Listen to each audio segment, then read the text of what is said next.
Breaking news, the Twitter CEO resigns, effective immediately. We'll talk about that and more today on Seculo. Keeping you informed and engaged, now more than ever. This is Seculo. We want to hear from you. Share and post your comments or call 1-800-684-3110. And now your host, Jordan Seculo. Welcome to Seculo. So if you heard, this is breaking news this morning. It's already having an effect on the stock market. Twitter's CEO, Jack Dorsey, who's been known as a liberal activist, very cause-oriented. Of course, Twitter, famous for, or infamous for banning Donald Trump and seeing their stock price drop 12% that one day down, and then it ultimately finished out down 6%. It's been down, I think, over 20%. Over the last couple of years, so the stock has not been doing great.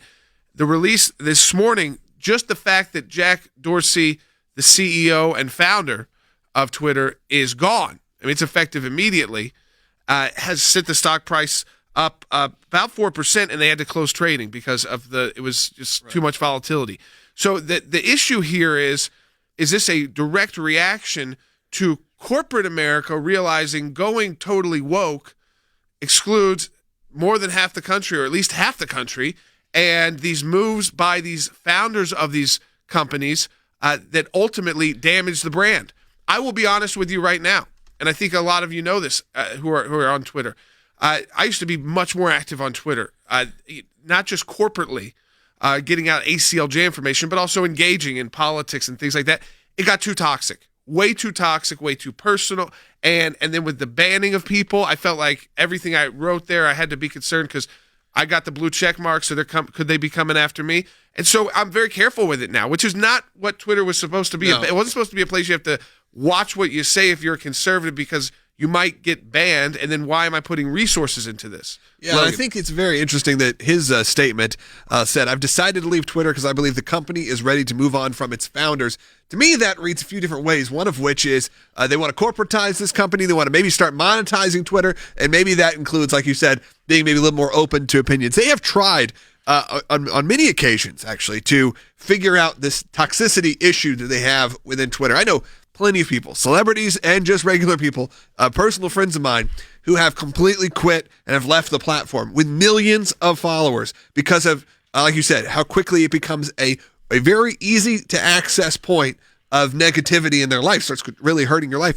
So I think, to me, that says it's time for them to move on. They've started where now you can limit who can respond to you. They've tried all these different things, and they've tried paid tweets to just have your fans who are part of it. They keep trying over and over to keep this going. But I think you're right. A lot of it is deeply political. Jack is a political figure, but clearly a guy who created a very interesting platform that has served maybe a changing purpose the last 20 years. Because like you said, originally it was not the way it was. Then you saw the rise of sort of the alternative outlets, and you saw the rise of something even like an Instagram or Snapchat, where it's not so highly politically divisive. A lot of it is something to relax with and to enjoy instead of this caustic, toxic, violent kind of behavior. I mean, I've had death threats continually on Twitter, and then you tell them, "Hey, this person is giving me a death threat," and 6 months later they kick them off off Twitter. So it's stuff like that really does happen, and I think this is a good move for social media. I don't know about there's a new CEO already in place, and I don't know much of his background, but I think just that statement that we're moving on beyond the founders means we're maybe moving on, like you said, against the political ideology of this and becoming a corporation. And Dad, just quickly, it was becoming like a public forum, and though it's not, it's regulated in one where they don't have the same power. Right. We're going to talk about that when we come back from the break. Folks, and public forums were known for that. The way you deal with controversial speech is more speech, and Twitter went the other way. They said the way you deal with controversy is to shut one side of the debate down, and I think that was what's led to a lot of this. We'll talk more about that and the whole idea of public forums when we come back. Folks, share this broadcast with your friends and family. If you're watching the show on social media platforms, share it with your friends and family so more people see. Get them in the conversation. Mike Pompeo is going to be joining us later in the show as well. And support our work at the ACLJ. The November Matching Challenge continues at aclj.org. Double the impact of your donation. We'll be right back.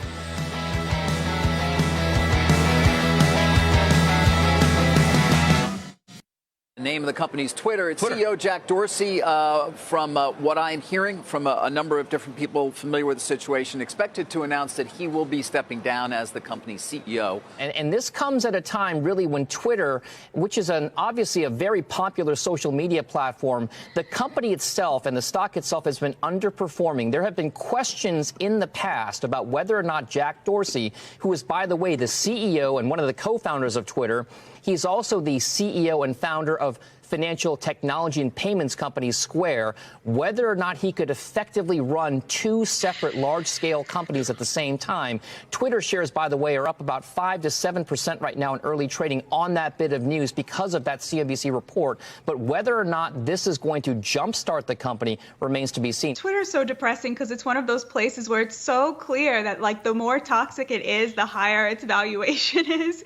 I think, to me, the big question here is whether there's going to be more or less woke censoriousness on Twitter as a result of Dorsey leaving, right? Like, was he a bulwark against even more censoriousness against conservatives, or was he actually a person who was pushing them? And now the fact that, some people are saying he's going to step down because of the Republican mega donor who bought big shares in Twitter is going to actually be combating that. We know that Jack Dorsey gave $10 million to, the king of wokeism, Ibrahim X. Kendi. I think there is some evidence that he is was a force for free speech compared to other people who work at Twitter. He was very kind of blunt and straightforward in some of his appearances before Capitol Hill. There's some indication that they have more of an idea that their platforms should have a range of view should be permissible, and that is at odds, I suspect, with some of the younger, more kind of wokester people.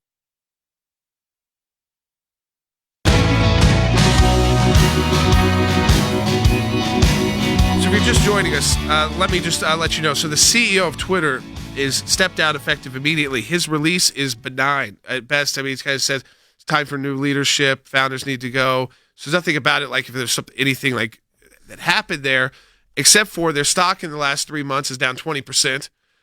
It was down 12% the day they banned Donald Trump. It then climbed up to only being down 6%. But it's been losing engagement. And we just started off the broadcast all telling you our own experiences with engagement. Now, we still utilize it as an organization. We utilize it as a way to get breaking news, comments from members of Congress. But I will tell you, a platform on just politics for that is not going to survive as a mega corporation. It's got to bring in other people. And it got toxic for celebrities and athletes. And so, you end up, you say something on Twitter, you could lose your career. Yep. And that's not what a public... Or you said something 20 years ago. Right. Or things come back. A lot of these people were in high school. And so, again, this idea that because they're not, they don't have, it's not it's same kind of like First Amendment issue. And that's really because of the Section 230 protections we've talked about so much that keep these internet companies from liability for content, but also allow them to decide they get to be the police. Instead of DAD, which is a traditional public forum, which we've fought for a lot at the ACLJ, which is a place where real free speech is allowed. And that's the difference between these companies and how they're regulated versus the actual public forum. Yep. So the way it worked in the 1980s and 90s and even going back to the 60s was that the public forum was defined as the highways and the byways, the streets, the sidewalks, the college campuses. These were areas that would be open for free speech. Some were called traditional public forums, others were called open public forums. And the one thing you could not do on a public forum, the government could not do, is pick one side of the debate. That was called viewpoint discrimination. And in a series of cases that I argued in the 1990s, what happened in those cases, where the Supreme Court said unanimously, by the way, that viewpoint discrimination is unconstitutional per se.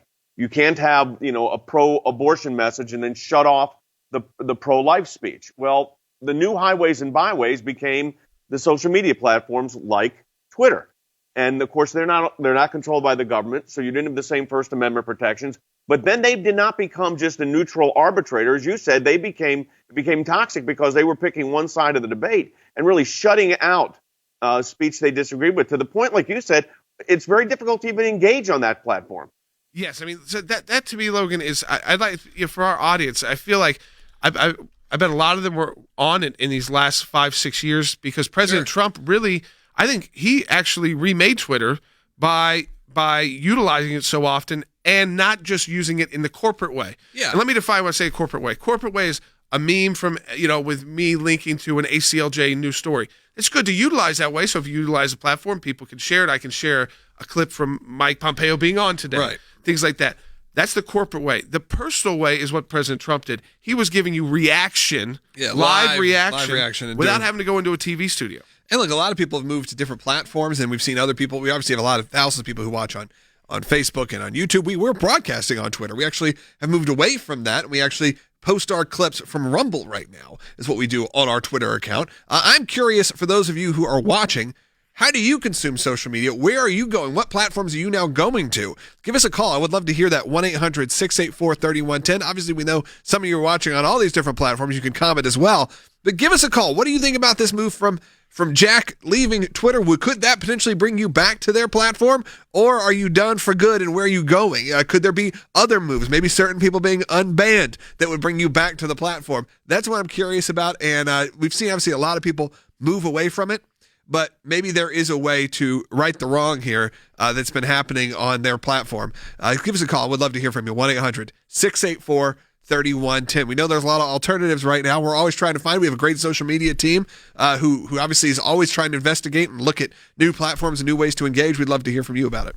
Yeah, I mean, this is it's very unique because, again, that the Section 230, which has been talked about a lot as whether or not this needs to go, is really protects them from the normal rules of the road. For actually a lot of other companies too, you wouldn't, because we were trying to allow the internet to blossom and grow and innovate, and maybe it made sense for a time period. But when they became the content police, and we're not talking about taking down content that wouldn't be allowed in a public forum either, Dad, like whether it was pornographic, whether it was terrorists promoting or promoting illegal activity, that's one thing. But the idea that they just take it, we know, we can see our numbers. We use the word abortion in a number, it doesn't get served to as many people. Yeah, that's true across pretty much all social media platforms, let's say the major social media platforms, the mainstream ones. That's just true that we see that in notifications. We see that, and constantly adjusting the algorithm in the way that works. And when it comes to Twitter, as we've seen, there are people who've been banned, and then there's people who haven't been banned who are running, like you said, terrorist regimes worldwide. And some of Twitter's always response seems to be, well, we're trying to make sure that even, not they get their message out, but we have their version, but of course we know that's not the case. And look, I've been a part of specifically getting people thrown off Twitter. I will say that. I have reported plenty of people. But why? Usually because they threaten me and my family by name in very specific events. So look, I'm not saying everyone should be allowed on. There should be this blanket free speech. It doesn't matter what you say. Like you said, there are limits to that. We're not saying that you can't have a limit on what you allow to be posted on your platform, but we've obviously saw that limit be, like you said, just not only just you put out there in where we're getting people get banned, but also where you get shadow banned or where you just really get stifled in terms of reach. So the question, Dad, is this a move that ultimately could reopen the idea of Twitter as a kind of public forum where people feel more comfortable utilizing again, or do they continue the woke culture move and really make it a place for only one side and a group who agrees with each other? And, because the breaking news and things like that, that's not enough to keep that platform as a multi-billion-dollar company. No, and look, I mean, this is a choice Twitter's going to have to make, because the way it used to work, as I said, was you had these free speech areas, and these free speech areas were open for free exchange of ideas, and you had multiple voices, and the way you dealt with speech was that you disagreed with was more speech that you agreed with. And you were able to do that, was up to the individual. Here you've got a company that takes the role of a manager, if you will, content manager. And the content manager here, specifically in this situation, and I think we've got to be clear here, is taking, like you said, you get shadow banned, but if you pick one side of the debate that they don't like or even use the word. So what happens here is the question becomes, does this next round of leadership say, we wanted this free and robust marketplace. And like Logan said, it doesn't mean you can yell fire in a movie theater. It doesn't mean you can cause all these problems. But it does mean, and I think this is where it comes in, that when it comes to at least leveling the playing field, level the playing field. But a lot of people have left these social media platforms for others for precisely that reason. Now, the truth is, there are more people watching us right now on Facebook and I'm sure on YouTube and than on the other platforms that are out there. That's just called market dominance. But the way you handled speech in the old days, when I was litigating these cases, was you would allow for robust free speech. That appears to, it's robust, all right, but now it's nasty. And nasty and threatening and generally not a conversation. So you can't have conversations with people. It's just, I don't even look hardly anymore. I mean, to be honest, I mean, it's why do you want to see this stuff? Yeah, well, I mean, that is the point, is that if you're looking there for maybe you see it's sports or you're looking there for news commentary, but if you're looking there for actual dialogue back and forth, it's just become nasty. I want to go to the phones. Cassandra in North Carolina on line 1. Welcome to Secular. You're on the air. Thank you. Thank you for all that you do as well. Facebook had been a necessary evil as far as business for my artwork and my books, Sure. and it's become more challenging. I've actually found that I've had tremendous success in switching over to doing more on Telegram in the conservative world. Yeah, and Telegram is interesting. It's more of a messaging platform, but there is a way to kind of group message out, and a lot of people do use it. I believe I've used it before. Donald Trump Jr. is using it a lot. There is, you never know. Also, you have to do some due diligence on where these companies come from. A good part is that China has banned Telegram, and I think that's maybe somewhere you go, well, that's maybe a good thing. They are a Russian-owned company, so you do have to. There's nothing wrong. Again, I don't think they're very anti-censorship, so.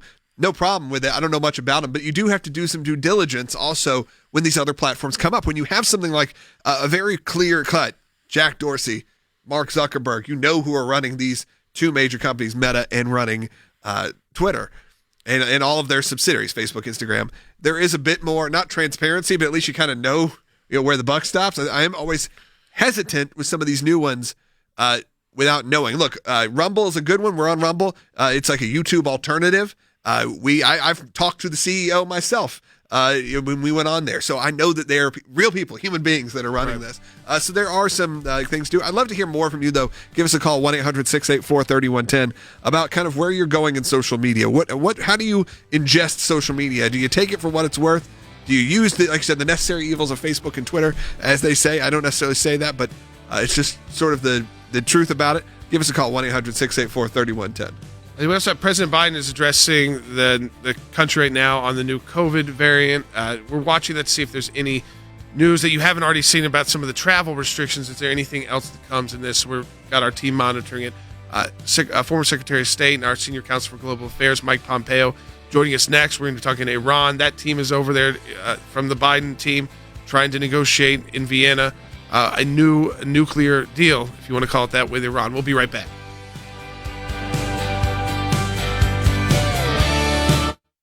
Talks resume in Vienna today to try to rescue the Iran nuclear deal.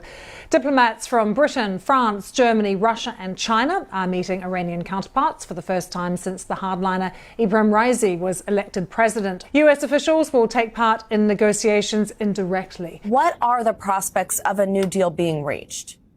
They're very low.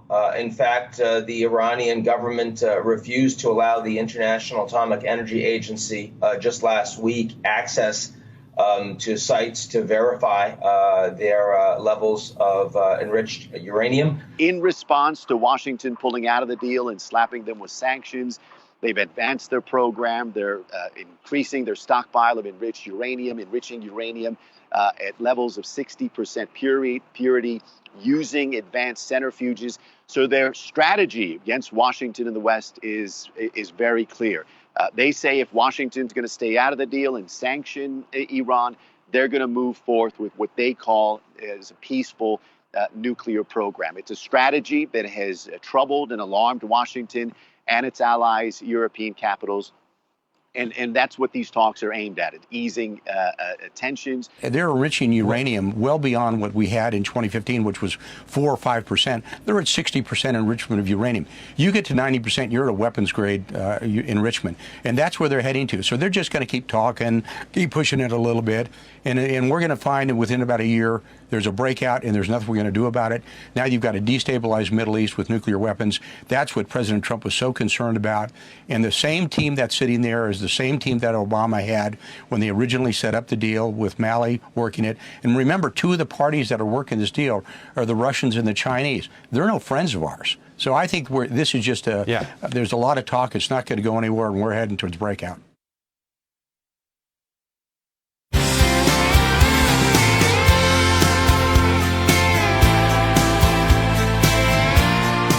Hey, welcome back to Secular. We're joined now by our Senior Counsel for Global Affairs, former Secretary of State, Mike Pompeo. Secretary Pompeo, thanks for joining us right after the holiday, and you were on right before the holiday. Let me ask you, because we're shifting topics for people here, because the IAEA has new evidence of Iranian nuclear activity. They've obstructed investigators. You tweeted out on Friday that international inspectors confirmed Iran lied and continues to lie about its nukes. They never fully complied with the Obama nuke deal. Why would Biden let his weak negotiators go to Vienna to cut a deal with the Ayatollah and his butcher, the newly elected president, Raisi? What did the IAEA find, and what does it tell you about the seriousness of these Iranian talks? Because they're ongoing right now. Jordan, what the inspectors found, the fellow named Grossi, who runs the IAEA, was a continuation of what we already knew, but probably worse in some ways. We've known for a long time that when John Kerry signed the nuke deal, the JCPOA, that the Iranians had lied about the history of their weapons program, their nuclear program. Now, that was a given. It was a wink and a nod from the Kerry administration. What had happened under our watch is that we put enough pressure on the Iranians that we forced them to begin to comply with what the IAEA needed to do. As they could see the new administration coming in, now they've essentially blocked the inspectors. What Grossi reported was that they've now found fissile material, nuclear isotopes in places that could not be consistent with what the previous deal they signed with. And I do not understand how you can send your negotiating team into Vienna to negotiate a deal with the same people who lied to you about their nuclear program before. What will that piece of paper actually be worth, Jordan? I would argue not very much. I want to follow that up, because the thing I don't understand here is that we all know that, the Biden administration wants to be back in this deal with Iran, but they said they want verifiable facts. They want to make sure there's compliance. We know there's not compliance. There's never been compliance. I made this statement before that when the United States pulled out, the Europeans were still in, but the Iranians never complied with this. So is this a deal to just get a deal? Is that what the administration's looking for here? And what does that do to the region? Israel's already very concerned. Yeah, I think you've got it right. I think they want in so desperately that in spite of their statements that said we're going to get a longer, stronger deal, we're going to get a shorter, weaker deal, one that begins to expire literally within a handful of months. It's inexplainable to me. They didn't comply with the full requirements the first time the Kerry team signed up. The same guys, right? Malley, Ben Rhodes, the whole gang didn't comply the first time with what they had promised. There's no reason to think they will this time. And what you'll see the other countries in the region, the Arab states, the Emiratis, the Saudis, the Kuwaitis, the Egyptians, all of these countries watching closely. And as Iran begins to develop its capability, a full-on weapons program, not just a weapon, but a weapons program, they too will feel the need to proliferate, to have the capacity to protect themselves from this theocratic, horrible regime. I mean, to me, what is there any deliverable here, Secretary Pompeo? I mean, it's kind of follow-up, but they go into these meetings, they put all this time, all this staff attention on it, but what's the deliverable for the U.S.? And we see all these Iranian demands, and all we know from the past is this puts them on a path towards a nuclear weapon, which they've been on now since they initially had the JCPOA. Jordan, not only is there not a clear deliverable, there's no clear alternative. They haven't told the Iranians, well, this is what we'll do in the event that you don't sign it. At first, they came out and said, look, sanctions don't work, so we're not going to put sanctions in place. We're going to let them proliferate. We're going to allow them to build out their missile program and their terror capability around the world. And then they said, well, if this doesn't work, we might put some sanctions in place. If you're the Iranians, you know that the sanctions are already essentially gone. They're not being enforced. The Chinese are already purchasing Iranian crude oil. By the way, ironically, the same crude oil that President Biden is asking them to release from their strategic petroleum reserve to save American gas prices, right? Iranian oil to China now being released into the market to help America. This is no one could make this stuff up. I don't know what their ultimate goal is. I think they just want to get a deal to preserve the legacy of President Obama's second term and the previous deal, to say Trump bad, Obama good, we got a deal, and any problems that happen will happen after President Biden is gone in a year and a half or two. You've got a new piece. Go ahead, Dad. Which raises this point. So I'm just going to read the quote here. So Israeli Prime Minister Bennett has urged the world not to, quote, give in to Iran's nuclear blackmail. That's exactly the words that he's using.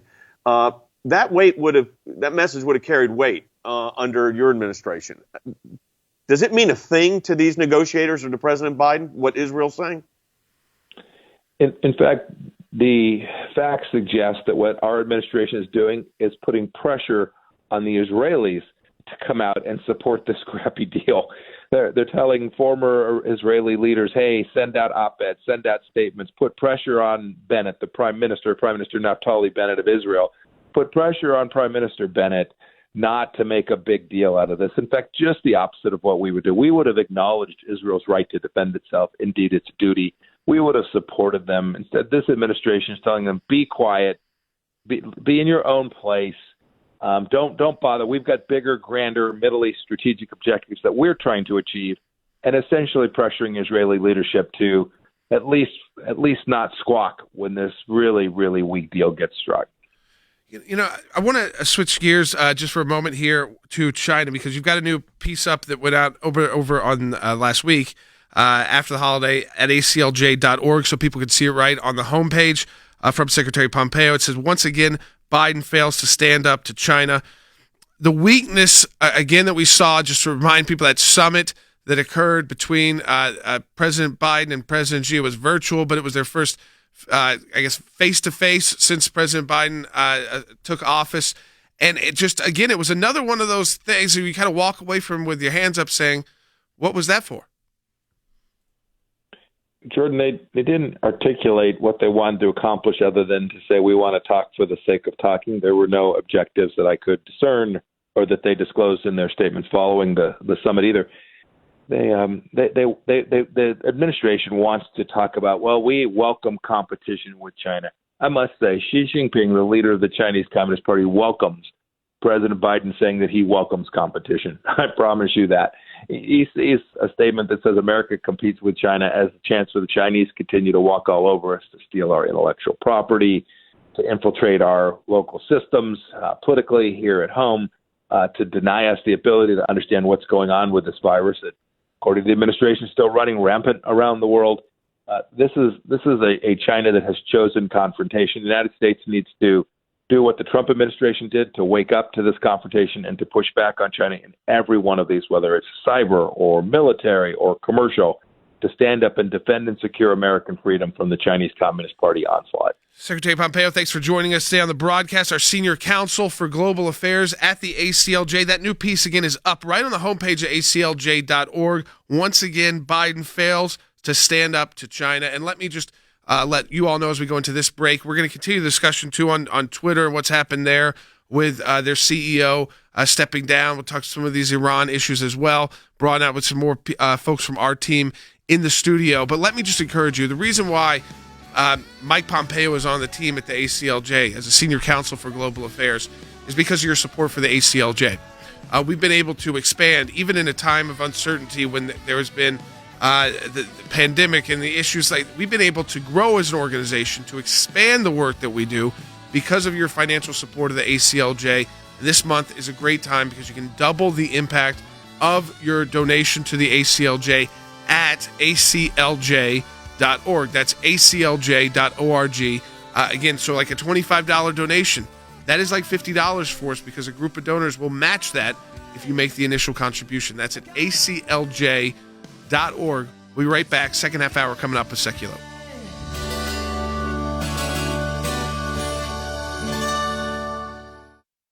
Here's what I want to say to our ACLJ members, or for those of you that enjoy watching this broadcast. Whether it is going after the deep state, whether it is litigation that we're engaged in, whether it is defending the persecuted church and getting individuals out of prison because of their faith in other countries, whether it's training lawyers to fight for religious liberty, not just here in the United States, but around the globe, whether it is producing a daily, 5 days a week, 1 hour live television and radio broadcast heard on thousands of radio stations, on TV platforms, on social media platforms. Your support of the ACLJ enables us to do all of this. We want to encourage you to support the work of the ACLJ. And when you do that, you're supporting our production teams, our videos, whether it's that kind of production and other things that we are working on. The ACLJ is front and center on this. We're in a matching challenge campaign. Any amount you donate, we get a matching gift for. Go to aclj.org.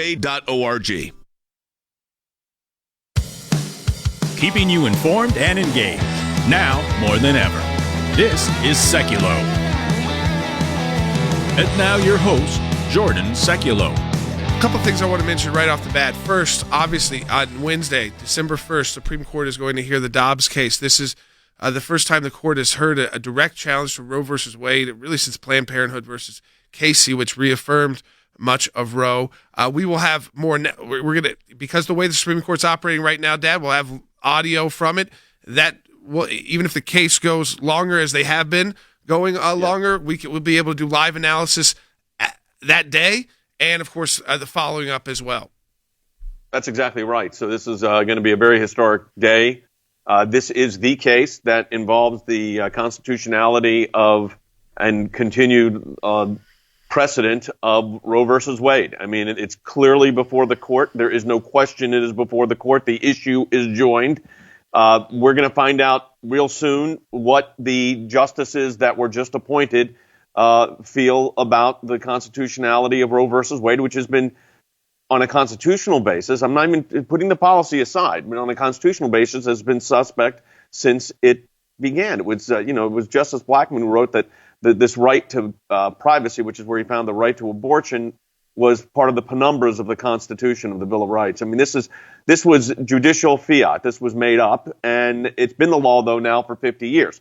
So the question is going to be, are they going to stick to stare decisis, which is the governing law still controls, or are they going to do what they've done in other cases of magnitude and say, you know what, Supreme Court's not infallible. They got it wrong here.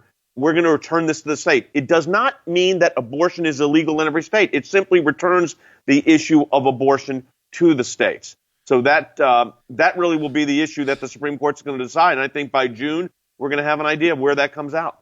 It looks like if that were to happen, and we'll get into this more, but if that were to happen, it'd be about half the country that would have a lot of restrictions or maybe completely ban elective abortion, so non-medically necessary abortion, and then about half the country would probably have pretty extreme rules. It would be a whole different issue and fight, but you have to get to that point. And honestly, you had to get this case ultimately there. The court was not hearing these cases for decades. I mean, so this is a unique opportunity. We're going to be following up. Of course, we filed 3 different briefs in this case through ACLJ, another one of our entities, and the European Center for Law and Justice as well, weighing in. So we have been actively engaged in this case, and I just want to remind you that is this week. So if you're coming back from the holidays, that is happening on Wednesday, and we will be, of course, live there and giving you the updates, even if it's not finished yet because of the way the court's been putting this on. Now, we've been talking about Twitter.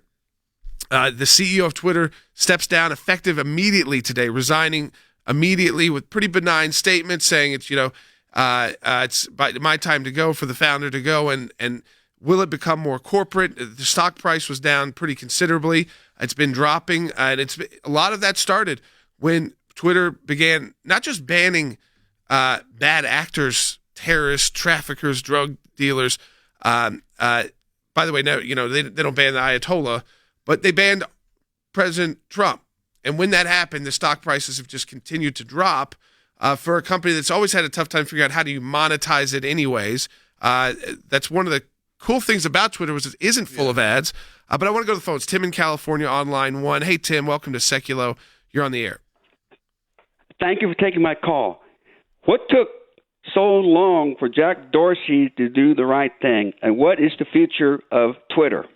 There's a lot of conversations happening about that, what the future is of Twitter. I mean, obviously, he's one of the founders and sort of the main face of Twitter. And I think he, in general, says he doesn't really believe there should be this corporate face of Twitter. So I think for the future of the platform, I think you're going to see, much like Facebook shifted, much like Instagram has shifted, I'm sure you're going to see someone come in with more corporate values who understands maybe how to try to monetize this. As Jordan said, always been a struggle with Twitter. You can run ads, but it's very limited ad space. He said sometimes the good of Twitter was you're just getting fed the information that you wanted, or you thought. But that is going to be, I think, a major change when it comes to Twitter in general. As they try to hold on, I think, look, they're a massive organization. They aren't going anywhere. But we said that about other social media platforms before, and often, life finds a way, if you will, and there is no more of, or that those shrinks and shrinks and shrinks. So we'll see. Lots of alternatives popping up, but this is going to be interesting. Could the 2015 Iran nuclear deal be restored? That's what's at stake today as representatives from Iran, the U.S., and several European nations meet in Vienna. Everyone is thrilled by the talks, however. The French foreign minister said, quote, "If this discussion is a sham, then we will have to consider the JCPOA empty." There's a new president in Iran, Ebrahim Raisi, an ultra-conservative. He said he's going to take a tougher stance with Washington. He suggested, his administration has, that they don't want to start from the point they left off at the deadlock. That suggests Iran has more demands. Plan B that the Americans have been talking about is actually a smaller deal, which is give the Iranians some of the relief that they would have gotten in the Iranian nuclear deal if they returned to it, and have the Iranians freeze their program verifiably where it is right now, which, by the way, is literally just 1 month away from nuclear breakout capabilities. And if they wanted to develop a nuclear weapon, they would have the enriched uranium levels to be able to do it. That's 4 weeks away. Look at this from this quote from a senior Israeli official. Israel's very concerned that the U.S. is setting the stage for what they call a less for less agreement. Such an agreement would be detrimental and would only benefit the Iranian regime. It would be an enormous gift to Iran's new radical and IRGC affiliated regime. Despite Iran's violations and undermining of the nuclear inspections, Iran will be arriving at the negotiation table in Vienna, and there are those who think they deserve to have their sanctions removed and hundreds of billions of dollars poured right into their rotten regime. They're wrong. Iran deserves no rewards, no bargain deals, and no sanctions relief in return for their brutality. I call upon our allies around the world, do not give in to Iran's nuclear blackmail.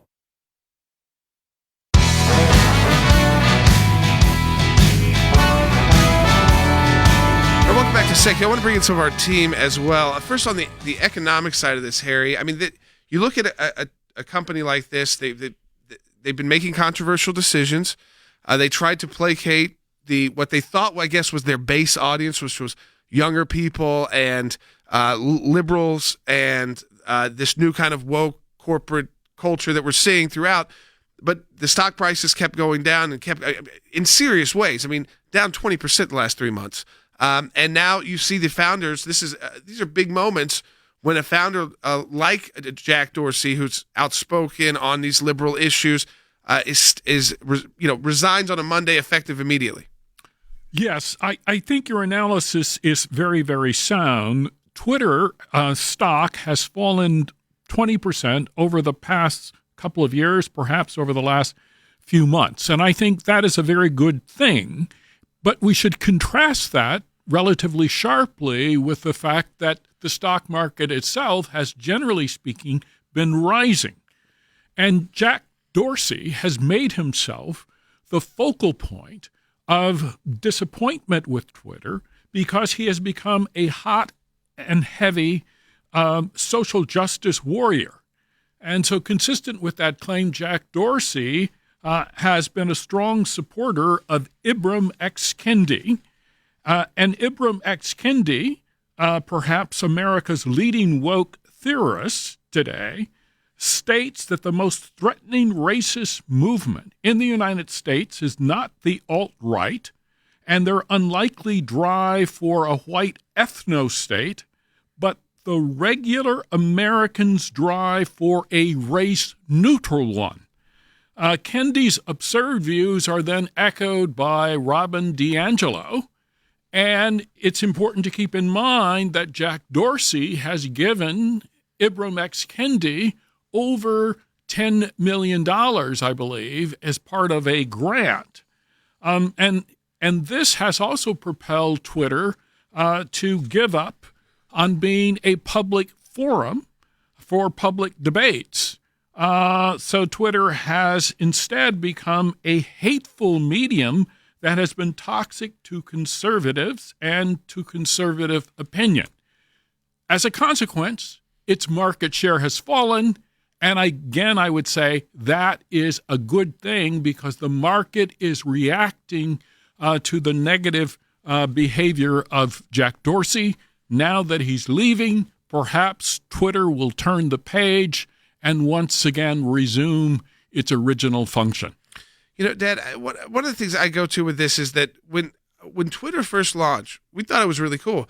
We actually sent emails out using our own ACLJ list, encouraging people to sign up because we thought it was a cool, unique way to engage. It wasn't as personal as like Facebook. It wasn't like a bunch of photos of your family photos. It was just dialogue, but it was a way for people to directly engage. And then it became, again, it not out of control in the sense of robust dialogue, but out of control in the sense that I don't feel comfortable just writing a tweet and sending it out because I don't know what the consequences may be. And I'm talking about stuff that I'm saying on the radio broadcast. Nothing more than that. But it's like, if we use this word, if we say this word, am I going to be banned? So the money that we've invested to grow the following base, is that all gone? I mean, we have to think about that with all these platforms now. But this was the kind of offender number one. Offender number two is Facebook. Yeah. Well, look, I mean, we've seen that on days when, you have a topic that we know our radio audiences are fully engaged in. Logan will use the example. The phone lines will jam up. And there's, I'm making a joke here. I mean, and there's 9 people watching on Facebook when it used to be 6,000. So what's going on there? All right. So you understand that these social media platforms have become the new in the 2020s is the new public forum. The question is anyone going to require that they police this in a way that is neutral? And the answer to that is probably not.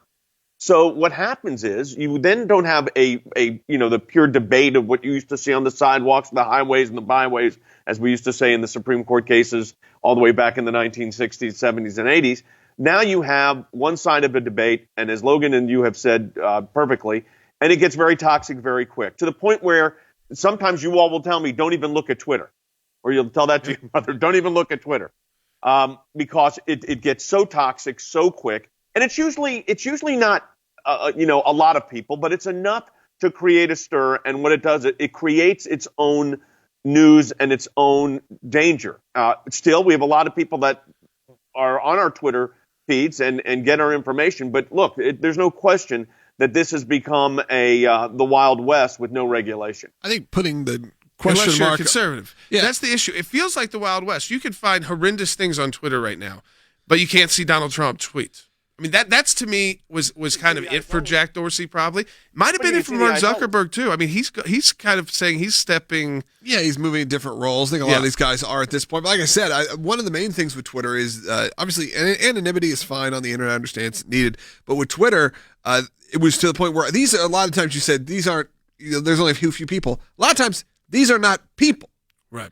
These are companies, organizations. These are PR teams, bot farms that are creating accounts to stifle, to create bad news for you, to do things. I've had stuff. There's no way it's not just being just hammered on by specifically people who have buzzwords set to target those who use those specific words, but again, not people. A lot of times these are not human beings. They also have unless you're Donald Trump, if you get kicked off Twitter, there's no way for you to not just restart back up. Trust me, I know. Got a couple of you out there who are probably watching right now who they do that to me. So they're doing it to me. They're doing it to a lot of people. And it is sad. It's ridiculous. You do see someone like Jack Dorsey stepping aside. I hope this is a positive move. I think for him, it's probably a positive move. Like you said, same with Zuckerberg. They're probably like, you know what? This has got out of control. We were one of the people who were very early on in Twitter. The first few years of Twitter becoming mainstream, we were very innovative in the campaigns we ran. Yep. Imagine a time. We did a tweet for Pastor Youssef campaign. Imagine a time where you would give an organization, because this is how social media was presented 10 years ago, you gave an organization like ours access to tweet on your behalf. Because like as you said, this was a different time in social media. We were able to go, and when we would tweet something, we had full control to tweet whatever we want. Obviously, we said we had our law rules. We are going to tweet this specific thing in support of an imprisoned pastor. But you would never do that now to an organization. You would never let someone take upon your account because the trust is no longer there in social media, and you've seen that with the fragmentation. And I think it's one of these things where we need to have. There's got to be places online because the younger people, not even that young. I mean, people. I'd say if you're under 50, the idea of traditional protest or traditional people used to be able to do it online, and it's not it doesn't have to be anonymous. You can use, most of us use our names, but it can be bad for the soul pretty quick. Yeah, absolutely. And I think you could actually see that reflected in someone like Jack Dorsey. Twitter's been it doesn't seem like it just seems like it's been draining on them too, because real public forums are really pretty nasty. Yeah. But America was founded on that idea, and the idea that you're not going to just police one guy that you don't like, and then I think and then all from there just has been. It seems like to me a ball just kind of, it's just there's either it's got to be a big change or it will just continue to lose influence. The followers may stay up there, but people might not be engaging. Yeah, it was a very effective way to communicate, but not only that, it was a very popular way for people to communicate. And yet the last few years, Jack Dorsey, under his leadership, it has been surrounded in controversy. It's been perceived as biased. He has allowed his personal political opinions, I think, to cloud his judgment as the leader of this company. And, it's unfortunate. It really is. He misread, I think, where most of the American people were, but he also has misread where his investors are as well. It's time for a change, and color me optimistic. I hope it will be a change for the better, and it'll go back to being an open and neutral platform in social media like it was when it first started out. I think, to me, ultimately, and Dad, just got your thoughts. Real public forums means you will see things you don't like. I think the internet it's unique because it's different than just a protest or a counter protest, but that has got to be figured out. I mean, that's a long-term issue, so that Russian bots don't dominate discussions and Twitter trolls don't dominate discussions, and Facebook isn't saying, "Oh, today ACLJ gets 50,000 viewers with their video, and tomorrow gets 1,000 because we don't like the word that was used." Yeah, so what it becomes is it become more like a utility. So utilities are privately owned generally, the power companies, but they are regulated, and the internet has not been. And certainly there's been immunity given under Section 230 to companies like Twitter and others. So what you have to see is, do you open up the forum now and you allow robust speech? And what's the government's role, if any, in that? But I think that the cat's out of the bag. I think this is very hard to scale back. I'm very concerned about the scope and nature of what's going on in these sites, and I think we just have to be aware that, it's a difficult situation, and it's not a public forum. We do have another segment coming up. I'd love to hear from you. What are your thoughts on the future of social media, and how are you currently consuming social media? 1-800-684-3110, or if you have another question or comment, feel free to give us a call, too. We'll take as many calls as we can in the next segment. 1-800-684-3110. Again, 1-800-684-3110. We'll be right back with more on Seculo.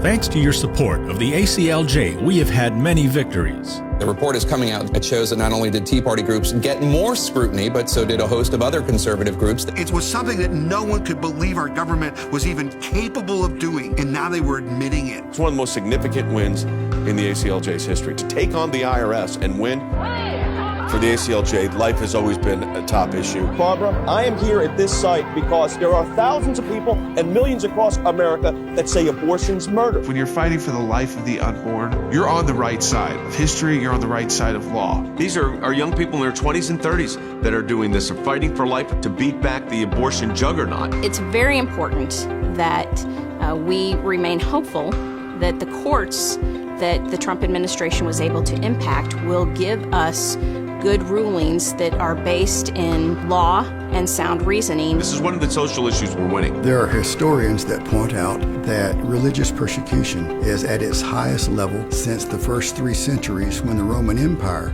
led religious persecution. A mid-state pastor's family is fighting to bring him home. We are getting my husband after 7.5 months.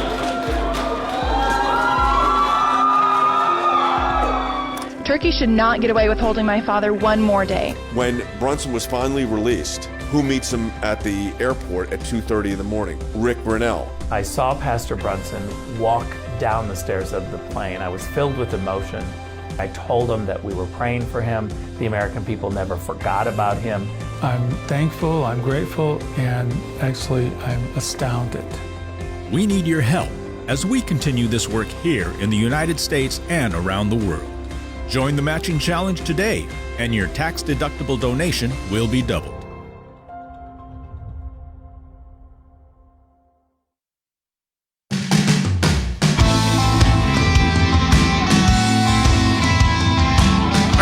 back to Secular. We are taking your phone calls, as Logan said, 1-800-684-3110. Here's some comments that came in through Facebook.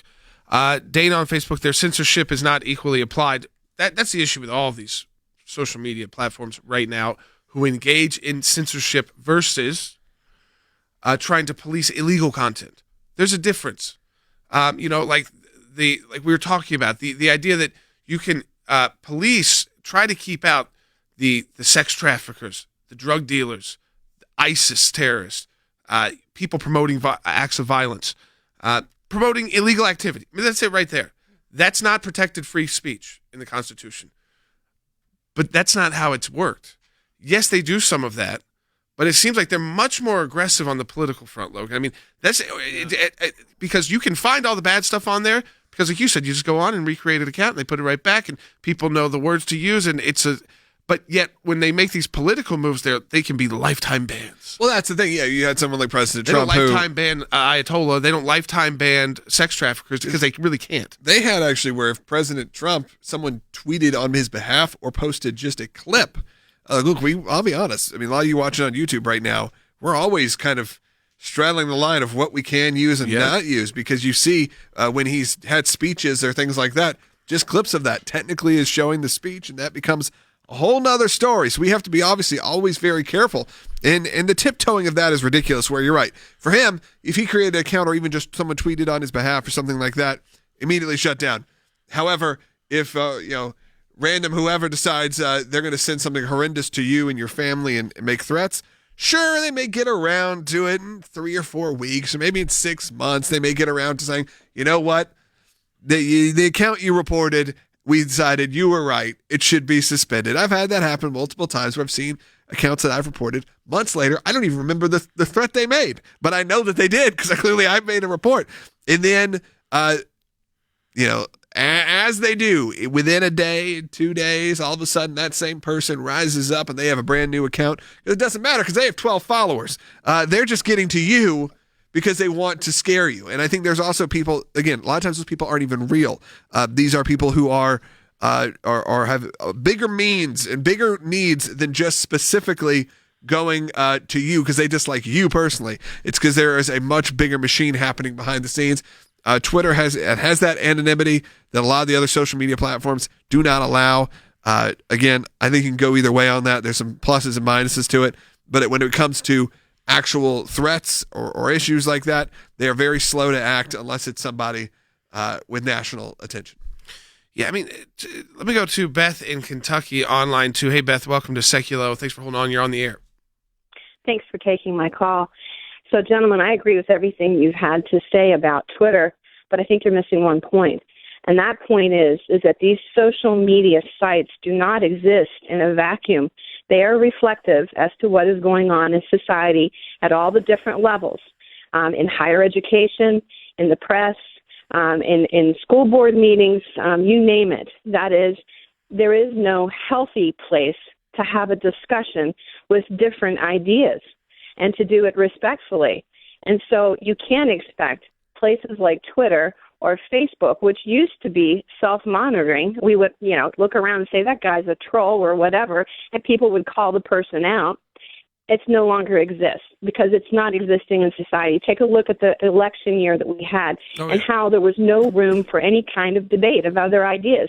So what do you can't change the problem with Twitter and Facebook until you address the bigger issue of how do we talk about things respectfully and agree that we're going to disagree on many things. Yeah, I mean, the demonization of the right by a lot of corporate America, because they've accepted this push to go the other way. They felt like this was a good financial decision for them, Harry, and instead, I think what they're seeing is that when you start alienating half the country, because that's about where the elections are, half the country votes this way, and and a lot of those people they don't care about politics so much every day, but this has kind of forced them to, because it's in their face every moment. So that the whole group of kind of the disinterested voter, they vote in the big elections, they care about their country, but this is not what that dominates their life. It feels like now, well, yeah, it does, because in every aspect, whether it's your social media, whether it's Twitter, and when if they start banning voices like at Donald Trump, you got to feel like as a regular person, well, well, I got no power here. I think your analysis is spot on. So I would say first that social media platforms often harness social division. And there is, in fact, an empirical study out that shows that, for instance, Facebook tends to increase the level of societal fragmentation. Number two, corporations seek to monetize social division.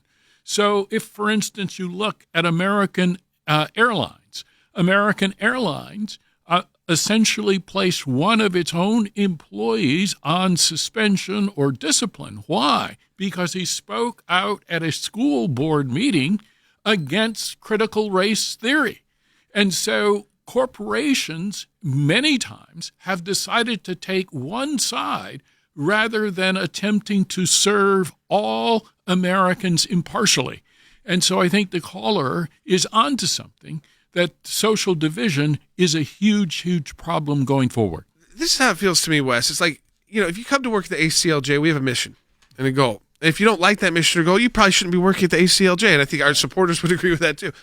But when you talk about an airline or a platform, you would assume those are places where, again, their mission is not like the ACLJs. They're not an organization set, but yet they become that. Oh yeah. These companies are now some of the biggest activists. Like you talk about the money that they're giving out through their CEOs, but those CEOs are getting the money from the company, and then they're able to then fund these causes. It feels like, every time you see a commercial now, there's a little activism in it. Absolutely. And most Americans are sort of center right. And if you polled Americans about how they feel about these kinds of issues, I think most Americans would agree, don't tell me what to think and don't criticize me for my thoughts. Freedom of speech is not the only thing foundational to America. Freedom of thought is also foundational to our country. And what has happened under Jack Dorsey's leadership is that freedom of speech and freedom of thought has been targeted by Twitter. And I think people are tired of that. I want to ultimately, Logan, I kind of final question for you. Do you think this has a real impact? It's a big... I think it could have a really big impact if the new leadership kind of can get away from having, like I said, sort of this key figurehead and can move to just being, big corporate, company entity. I think there is good that can happen in that in terms of the way, like I said, the censorship problem exists. It's yet to be seen. But I do believe the reason that the stock bounced is not because people feel that people do feel right now that there could be a positive. Right. And listen, there used to be a time, remember, when corporate America would basically donate money to both sides of politics. And now a lot of these corporations have bans on donating to Republicans. And again, just they put in bans. And so the idea that they used to be kind of open for all, say, okay, we're going to do this because people change and the leadership changes. And now it's all one-sided. So like a regular company is starting to feel like an ACLJ, but that's not what it should be like. And again, I hope that we can have these platforms because I think younger people want to be able to do this through their phone, not having to, real rallies and things like that and pose different issues as well. We'll cover it, of course, so we're going to follow it very closely. Go to aclj.org, support our work.